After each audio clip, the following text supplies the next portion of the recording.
রীতিমতো অবৈধ টাকার পাহাড়ের সন্ধান পেয়েছে আইন শৃঙ্খলা বাহিনী। সোমবার রাতে নারিন্দা এলাকার একটি তালাবদ্ধ বাসায় অভিযান চালিয়ে কমপক্ষে 20 কোটি নগদ টাকা, বিদেশি মুদ্রা, স্বর্ণালংকার ও ক্যাসিনো সরঞ্জাম উদ্ধার করেছে র্যাব। নগদ অর্থের পরিমাণের তথ্য চেয়ে বাংলাদেশ ব্যাংকের আর্থিক গোয়েন্দা ইউনিট BFIU-কে চিঠি দিয়েছে দুদক। তারা তার তথ্য পেয়ে তার নিউজ করবে বলে তারপরে ম্যানেজ হয়ে যায়, আর নিউজ করে না। এবং আমরা যেদিন তাকে ধরে নিয়ে আসলাম তাকে, সেদিনও কয়েকজন সাংবাদিক রিং দিল, ভাই সামনে ঈদ, ওই দেখা করছেন না তো সে যে অ্যারেস্ট সে জানে না। দর্শক, দিন যত গড়াচ্ছে ততই ডিআইজি বেনজিরের কুকর্মের তালিকা লম্বা হচ্ছে। আস্তে আস্তে তার সকল কুকৃতি বেরিয়ে আসছে। এবার ঢাকার বাড়ি থেকে মিলছে কোটি কোটি টাকা এবং কোটি কোটি টাকার স্বর্ণ। অন্যদিকে এই অভিযানকে কেন্দ্র করে যা বলল ডিবি প্রধান হারুন, দেখাবো আপনাদের সেই ভিডিওটি, যেখানে ফেসে যাচ্ছেন সাবেক ডিআইজি বেনজির আহমেদ। দর্শক, আলাদিনের চেরাগ যেন সত্যি প্রতিফলিত হচ্ছে দুদকের সেই অভিযানে।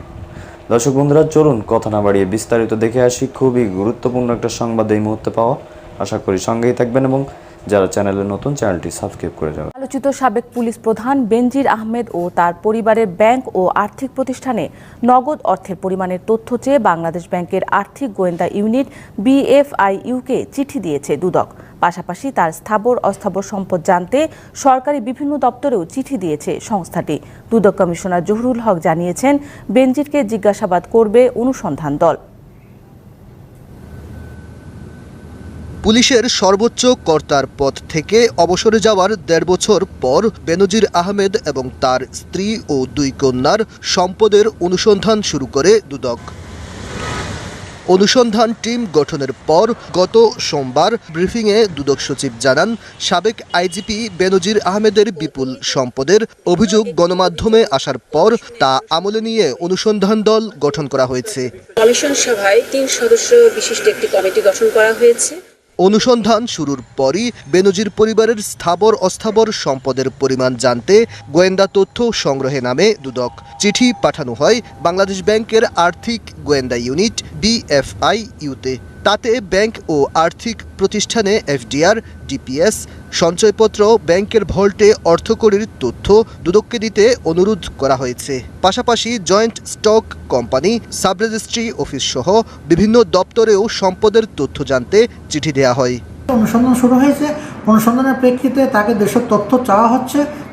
তথ্যগুলো পাওয়া গেলে তারপরে বিশ্লেষণ করে আইও আমাদের রিপোর্ট দেবে। ওয়ালটন ফ্রিজ কিনে অনেকের মতো আপনিও হয়ে যেতে পারেন মিলেনিয়াল। সেরা পণ্যের সেরা অফার। যদি তার বিরুদ্ধে অভিযোগ প্রমাণ হয় তাহলে তারা মামলা করার প্রস্তাব করবে। অভিযোগের বিষয়ে বেনজির আহমেদের বক্তব্য জানতে চাই দুদক, তাই তাকে জিজ্ঞাসাবাদ করা হবে বলে জানিয়েছেন দুদক কমিশনার জহুরুল হক। অবশ্যই করবো। তাকে যার বিরুদ্ধে অভিযোগ তাকে জিজ্ঞাসা না করে তার বিরুদ্ধে কেন অ্যাকশন নেওয়া হবে? তাকে জিজ্ঞাসাবাদ করে তথ্যপত্র নিয়ে তার কি বক্তব্য তাও তো আমাদের আইওরা শুনবে।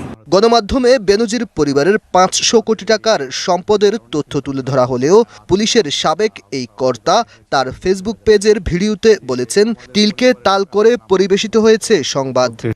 এই অ্যানালিস্টের বিরুদ্ধে যখন কিছু কিছু সাংবাদিক তারা তার তথ্য পেয়ে তার নিউজ করবে বলে তারপরে ম্যানেজ হয়ে যায়, আর নিউজ করে না। এবং আমরা যেদিন তাকে ধরে নিয়ে আসলাম তাকে, সেদিনও কয়েকজন সাংবাদিক রিং দিল, ভাই সামনে ঈদ, ওই দেখা করছেন না তো সে যে অ্যারেস্ট সে জানে না। কিছু সাংবাদিক জানার পরও কিন্তু নিউজটা করে নাই। যে কাজটার নিয়ন্ত্রক থাকার কথা বোর্ডের চেয়ারম্যান বা পরীক্ষা নিয়ন্ত্রক, ওনারা এই নিয়ন্ত্রকটা হাতে না রেখে এটা নিয়ন্ত্রকের কাজটা দিয়ে দিলেন সিস্টেম অ্যানালিস্টকে। আর সিস্টেম অ্যানালিস্ট সে বোর্ড থেকে প্রতিদিন হাজার হাজার মূল কাগজপত্র নিয়ে তার পাইক পাড়ার বাসাতে সে একটা কারখানা স্থাপন করে সেখান থেকে তিনি সার্টিফিকেট তৈরি করছেন। সেই সার্টিফিকেটগুলি উনি আনার সাথে সাথে সেগুলি বোর্ডের ওয়েবসাইটে আপলোড করে দিচ্ছে। অর্থাৎ আপনি সার্টিফিকেটটা নিয়ে কোথাও ভর্তি হলে, বিদেশে গেলে সেখানে যখন সার্চ করবে তখন তো দেখবে যে বাংলাদেশ সরকারি শিক্ষা বোর্ডের ওয়েবসাইটে আপলোড করা আছে, এবং এই রেজিস্টার নম্বরগুলিগুলো সার্চ করলেই বোঝা যাবে যে সঠিক। তাহলে তারা একদিকে তারা বিভিন্ন ধরনের তাদের যে অপারেটররা, তারা যে অ্যানালিস্টরা, তারা একদিকে এগুলি আপলোড করছে এবং যে বিষয়গুলি যে শিক্ষা বোর্ডের চেয়ারম্যানের অথবা পরীক্ষা নিয়ন্ত্রণের হাতে থাকার কথা, তার দায়িত্বটা দিয়ে দিলেন সিস্টেম অ্যানালিস্টের কাছে। আর সে এগুলি আপলোড করে মানুষের কাছে সার্টিফিকেট বিক্রি করে পৃথিবীর বিভিন্ন দেশে তারা এই সার্টিফিকেটগুলি না শুধুমাত্র পরীক্ষা না, আমরা নাম বয়স কমিয়ে দিচ্ছে, তারা রেজিস্ট্রেশন নাম্বার চেঞ্জ করে দিচ্ছে, তারা একজনের নাম দিয়ে আরেকজনের নাম ঢুকিয়ে দিচ্ছে। তারা এই কাজগুলি করে আমি তো মনে করি আমাদের শিক্ষা ব্যবস্থাকে তারা অত্যন্ত ঝুঁকির মধ্যে ফেলে দিয়েছে। এবং আমরা বাংলাদেশ কারিগরি শিক্ষা বোর্ডের কিছু দুর্নীতিপরায়ণ সিবিএর দালাল, কর্মকর্তা কর্মচারী, কম্পিউটার পরিদর্শক দীর্ঘদিন ধরে তারা এর রেজাল্ট পরিবর্তন, নাম ঠিকানা পরিবর্তন, বয়স পরিবর্তনের কাজটা তারা করে আসছে। এবং সবচেয়ে আশ্চর্য বিষয় হচ্ছে এই অ্যানালিস্টের বিরুদ্ধে যখন কিছু সাংবাদিক তারা তার তথ্য পেয়ে তার নিউজ করবে বলে তারপরে ম্যানেজ হয়ে যায়, আর নিউজ করে না। এবং আমরা যেদিন তাকে ধরে নিয়ে আসলাম তাকে, সেদিনও কয়েকজন সাংবাদিক রিং দিল, ভাই সামনে ঈদ, ওই দেখা করছেন না তো। তাই সে যে অ্যারেস্ট সে জানে না, কিছু সাংবাদিক জানার পরও কিন্তু নিউজটা করে নাই। অন্যদিকে আবার আমাদের দুদকের দু একজন কর্মকর্তা তার নামে একটা ফাইল খুলে তার সাথে আবার ওই সিদ্ধেশ্বরীতে বসে একাধিক কথাবার্তা বলে সেটাও স্থগিত হয়ে যায়। আর ওই দুইজন দুদকের কর্মকর্তা রিটায়ারে চলে যায়। সেখান থেকে সে কিছু বাংলা টাকাও নেই, কিছু ডলারও নেই। এইভাবে আবার সেটা যখন মানে মন্ত্রণালয়ের কিছু কর্মকর্তা যখন এটাকে আবার তদন্ত শুরু করার পরে বলে এটা তো কম্পিউটারের বিষয়, এটা কম্পিউটার কাউন্সিল, এটা ভালো তদন্ত করতে হবে। তারা তদন্ত থেকে তারাও বের হয়ে যায়। আবার তদন্ত কাউন্সিল, ওই যে কম্পিউটার কাউন্সিল, তারা যখন তদন্তে শুরু করলেন তারাও এক পর্যায়ে চুপ হয়ে যায়।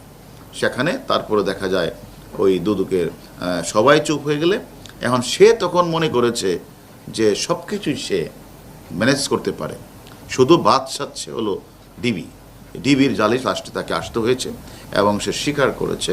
এবং আমরা মনে করি আমরা যে কয়জনকে গ্রেপ্তার করেছি, 3 জন 164 করেছে। চেয়ারম্যানের বউকে আমরা জিজ্ঞাসাবাদ করেছি, সেও বলেছে তার সাথে ওই যে সিস্টেম অ্যানালিস্টের যোগাযোগ ছিল। তো দর্শক দেখলেন, খুবই গুরুত্বপূর্ণ একটি প্রতিবেদন, খুবই গুরুত্বপূর্ণ কিছু কথা বলছিল ডিআইজি হারুন সাহেব, ডিবি হারুন প্রধান। দর্শক, তিনার কথাগুলো কেমন লেগেছে, তিনি যে কথাগুলো বললেন তার সাথে আপনি সহমত পোষণ করেন কিনা? শুরুতেই দেখলেন যে তিনাকে দুদক থেকে চিঠি দেওয়া হয়েছে, যে তিনার 5টি ব্যাংকে চিঠি দেওয়া হয়েছে যে যাচাই করার জন্য তিনি ব্যাংক থেকে লোন নিয়েছেন কিনা। তিনি যদি ব্যাংক থেকে কোনো লোন না নিয়ে থাকেন তাহলে তার যে টাকাগুলো বা যে সম্পদ দেখতেছেন সেটা সম্পূর্ণই চোরাচালানের যে টাকা যেটা বলে সেটা হতে পারে। তো দর্শক, এই বিষয়ে আপনাদের মূল্যবান মতামতটা আমাদের জানাতে পারেন এবং পরবর্তী এরকম ভাইরাল ভিডিও সবার আগে পেতে আমাদের চ্যানেলটি সাবস্ক্রাইব করে পাশে রাখা বেল আইকনটি বাজিয়ে দেবেন। তো দর্শক, ভালো থাকুন, সুস্থ থাকুন। আসসালামু আলাইকুম ওয়া রাহমাতুল্লাহি ওয়া বারাকাতুহু।